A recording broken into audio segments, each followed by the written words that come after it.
berkuasa seizin rakyat. Kita menjalankan kekuasaan harus untuk kepentingan rakyat.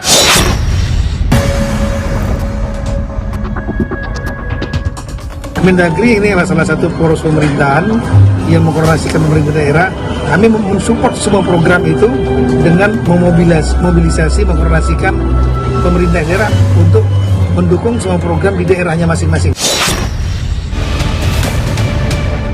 Jadi memang itu konsekuensinya di tengah semangat efisiensi yang digaungkan oleh pemerintah pusat, tapi di satu sisi pemerintah sendiri makin gemuk gitu si kabinetnya. Jadi kan memang ini tidak sejalan dengan semangat yang digaungkan.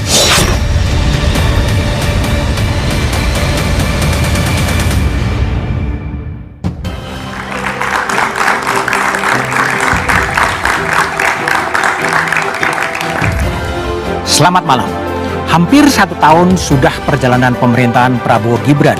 Berbagai catatan kinerja dan kebijakan jadi sorotan dan tolok ukur. Bukan sekedar momentum 365 hari pertama dan realisasi janji kampanye semata, tapi setahun perdana yang juga akan menjadi bukti bagaimana pemerintahan Prabowo Gibran mengawal bangsa. Tak dapat dinafikan persoalan kestabilan politik, keamanan, ekonomi, dan kesejahteraan masyarakat melalui berbagai program pemerintah hingga hari ini masih menjadi asa yang terus dinanti publik. Tak terkecuali kinerja birokrasi dengan 54 kementerian dan lembaga. Sudah cukup efektifkah kinerja kabinet gemuk Prabowo Gibran? Bagaimana catatan para guru besar melihat perkembangan pemerintahan saat ini? Inilah Satu Meja The Forum. Catatan jelang setahun pemerintahan Prabowo Gibran.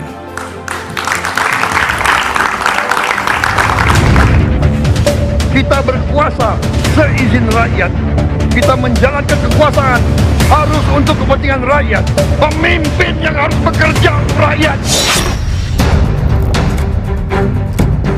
Pemerintahan Presiden Prabowo Subianto dan Wakil Presiden Gibran Rakabuming akan berusia 1 tahun pada 20 Oktober 2025 mendatang.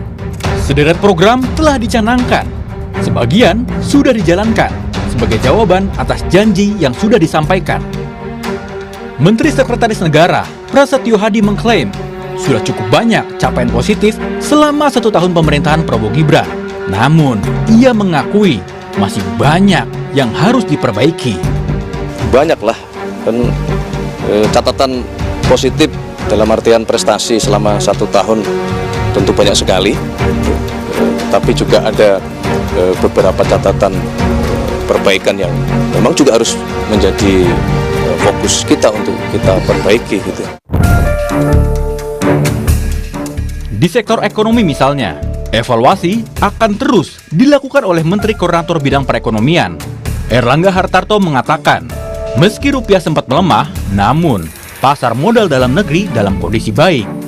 Ya tentu evaluasi kan dilakukan secara dinamis dan terus-menerus. Tapi juga kita kan melihat selain rupiah, itu capital market juga lagi bagus, lagi all time high. Tetapi kan ini semuanya dinamis, jadi kita evaluasi. Namun, pakar hukum tata negara dari Universitas Andalas, Ferry Amsari menuding konstitusi tidak dijalankan. Hal ini berdampak pada buruknya layanan publik seperti pendidikan dan kesehatan. Presiden Prabowo dalam beberapa isu terlihat tidak menghormati hukum, bahkan abai terhadap ketentuan hukum. Contoh misalnya MBG tidak ada peraturan pelaksananya. Undang-undang TNI dibuat hanya untuk kebutuhan oknum TNI tertentu agar bisa menjabat. Layanan pendidikan masih buruk, layanan kesehatan masih buruk, dan ini menunjukkan bahwa memang hakikat berkonstitusi tidak dijalankan. Pemerintahan Prabowo Gibran juga dinilai tak sejalan antara janji dan kenyataan. Misalnya, soal kabinet yang berisi 49 menteri dan 55 wakil menteri. Sementara, Prabowo kerap menyerukan soal efisiensi. Peneliti Center of Reform on Economics, Eliza Mardian mengatakan, jika pemerintah ingin mempercepat pencapaian program, harus ada perubahan strategi kebijakan, bukan menambah pejabat di pemerintahan. Jadi memang ini akan mendukung upaya percepatan karena memang nature-nya Pak Presiden Prabowo ini selalu ingin percepatan di tengah semangat efisiensi yang digaungkan oleh pemerintah pusat, tapi di satu sisi pemerintah sendiri makin gemuk gitu si kabinet. Yang lebih penting ini adalah mengubah strategi kebijakannya, bukan hanya dari menambah jumlah pejabat atau lelainya. Jelang 1 tahun pemerintahan Prabowo Gibran, publik menanti kapan janji-janji kampanye terrealisasi. Mulai dari 3 juta rumah per tahun, swasembada pangan, hingga 19 juta lapangan pekerjaan.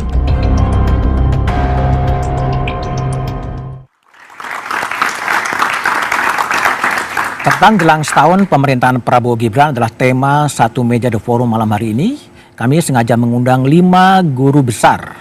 Yang di studio ada Profesor Sulistiowati Irianto, Guru Besar Antropologi Hukum Universitas Indonesia. Malam, Prof. Sulis.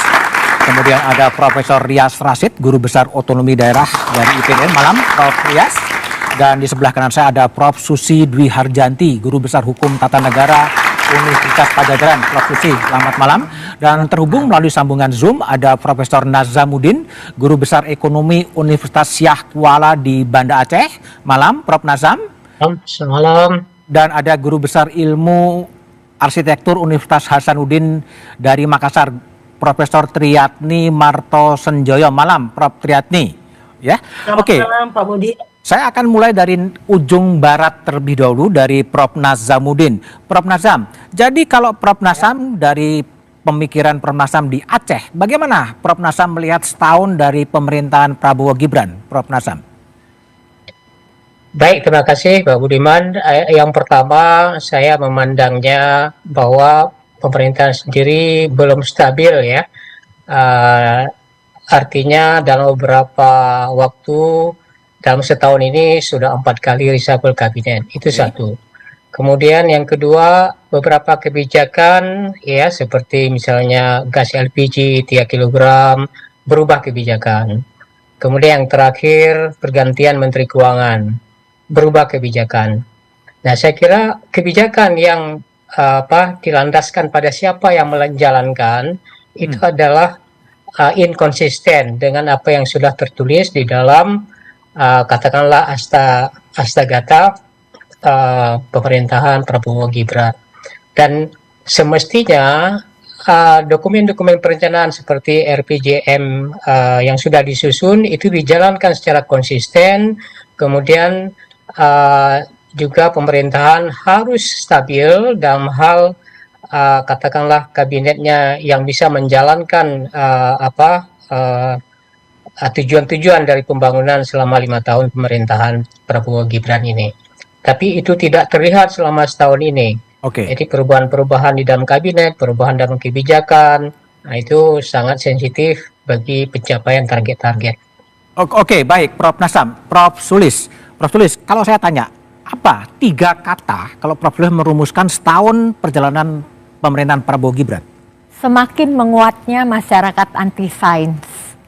Semakin menguatnya anti-sains? Masyarakat anti-sains, ya. Artinya berbagai kebijakan tidak didasarkan pada sains? Iya, itu dia. Berbagai kebijakan, program tidak didasarkan pada riset, assessment, data berbasis bukti. Kelihatannya hanya didasarkan pada kepentingan-kepentingan populis. Lalu juga itu kelihatan dari bagaimana para menteri membuat kebijakan yang kontroversial, nanti direspons, kemudian dianulir begitu ya. Dan secara lebih makro lagi adalah fokus pembangunan itu nampaknya lebih pada seperti pemerintahan yang lama, pada pertumbuhan ekonomi ekstraktif, tidak pada pembangunan manusianya.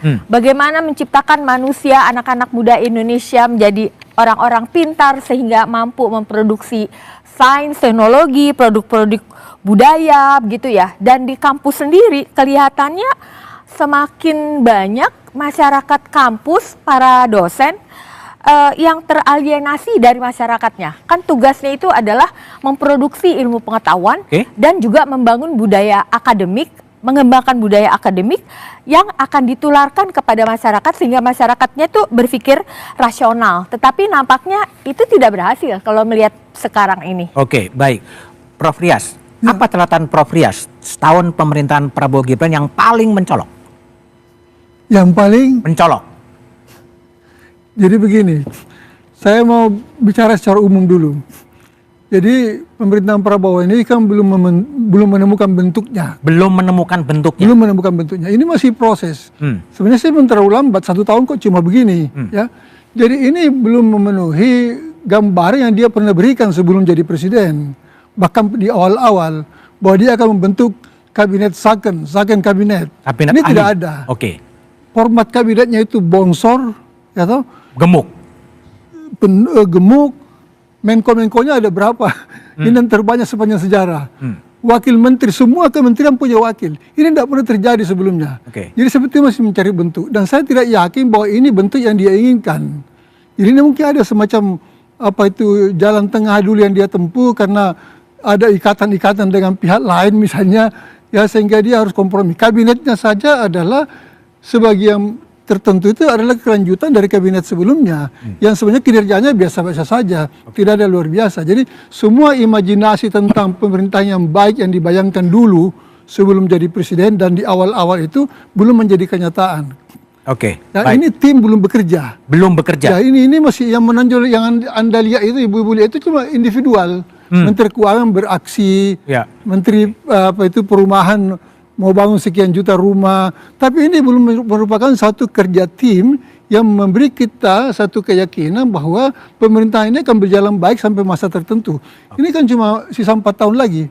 Dan 1 tahun masa ini sebenarnya ini terlalu lambat untuk bisa sampai pada bentuk final dari pemerintahan ini. Prof. Susi, catatan Prof. Susi apa? Setahun pemerintahan Prabowo Gibran, apakah tadi ada kabinet yang gemuk, ada inkonsistensi? Kalau Prof. Susi lihat seperti apa? Saya melihat bahwa 1 tahun pemerintahan Prabowo ini tidak dapat membuktikan apa yang dijanjikan di dalam Asta Cita. Tidak dapat? Tidak dapat membuktikan bahkan flagship MBG yang dijadikan sebagai flagship dari pemerintahan Prabowo sampai dengan saat ini makin banyak rakyat yang mempertanyakan. Jadi catatan saya yang pertama, dia tidak dapat membuktikan Asta Cita itu dapat terlaksana dengan baik. Bahkan pada awal-awal saja sudah begitu banyak bermasalah. Catatan penting yang kedua adalah makin melemahnya negara hukum, demokrasi, dan hak asasi manusia. Padahal 3 hal ini merupakan dasar penyelenggaraan negara dan pemerintahan yang sangat penting. Dan pelemahan-pelemahan itu tampaknya misalkan dari satu sisi, yaitu dari aspek pembentukan undang-undang khususnya, seakan-akan dibuat seperti by design, bahwa undang-undang yang dibuat itu adalah undang-undang untuk memenuhi kepentingan-kepentingan tertentu. Dan kepentingan-kepentingan itu mostly pasti bukan kepentingan rakyat banyak, tetapi kepentingan-kepentingan pihak, dan kita mengatakan oligarki bermain di situ. Dan ini akan sangat membahayakan. Karena apa? Karena undang-undang itu pada dasarnya adalah dengan cara bagaimana rakyat ingin diperintah, bukan dengan cara bagaimana pemerintah ingin memerintah rakyatnya. Jadi jangan dibalik paradigmanya. Seharusnya rakyat itu menentukan dengan cara bagaimana dia ingin diperintah oleh pemerintah, oleh negara, bukan negara dengan cara bagaimana negara ingin memerintah rakyatnya. Kemudian yang selanjutnya yaitu prinsip negara hukum. Kita baru mengetahui bahwa apa sebetulnya dasar hukum MBG itu. Belum ada. Ternyata Perpres baru mau dibuat. Baru mau dibuat. Padahal di dalam prinsip negara hukum, segala tindakan yang akan dilakukan oleh negara itu harus didasarkan pada hukum sebelum tindakan itu dilakukan. Maka pertanyaan besar kita sekarang adalah, apakah Indonesia, khususnya pemerintahan Prabowo, masih dengan teguh menjalankan mandat Undang-Undang Dasar yang mengatakan prinsip negara hukum, atau jangan-jangan ini adalah rule by law, bukan rule of law. Dan yang lebih membahayakan lagi bagi saya adalah seakan-akan kepada rakyat diperlihatkan personalisasi negara pada siapa? Yaitu pada mereka yang sedang menduduki jabatan. Personalisasi negara yang terwujud di dalam mereka yang menduduki jabatan-jabatan. Baik, Prof. Saya ke Universitas Hasanuddin. Prof, jadi Prof Triatni gimana melihat 1 tahun pemerintahan Prabowo Gibran ini, Prof? secara personal saya ingin mengatakan bahwa komunikasi publik para pejabat Presiden Prabowo itu sangat mengabaikan nalar etis dan estetis masyarakat. Kita contoh waktu-waktu terakhir ini, misalnya bagaimana mungkin seorang Menteri Agama menyatakan kejahatan seksual dibesar-besarkan. Ini Menteri Agama loh. Kemudian ada komisaris Pertamina yang bilang yang saya jilat yang menang dan berkuasa. Kasus robohnya pesantren dijadikan ajang pencitraan para menteri sehingga keluar dari masalah utama, yaitu kualitas buruknya bangunan yang berdampak pada hilangnya nyawa manusia. Kemudian dicitrakan bahwa anak-anak itu, orang tua dari anak-anak itu gembira atau ikhlas anaknya meninggal. Bagaimana mungkin ada pendapat seperti itu? Kemudian khusus untuk MBG, buat saya MBG itu sesuatu yang sangat bagus. Tetapi sayangnya Kabinet Prabowo ini tidak merancang MBG itu berdasarkan ilmu pengetahuan. Kita sudah tahu bahwa semua proses makanan yang sehat itu harus rantai makanannya pendek dan waktu prosesnya cepat.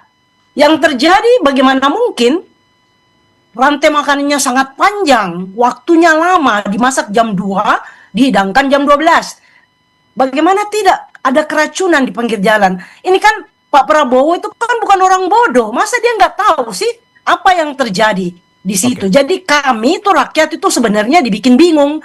Pak Luhut Binsar Panjaitan luntang-lantung di mass media menyatakan seolah-olah dialah pemilik Indonesia, yang lain cuma indokos.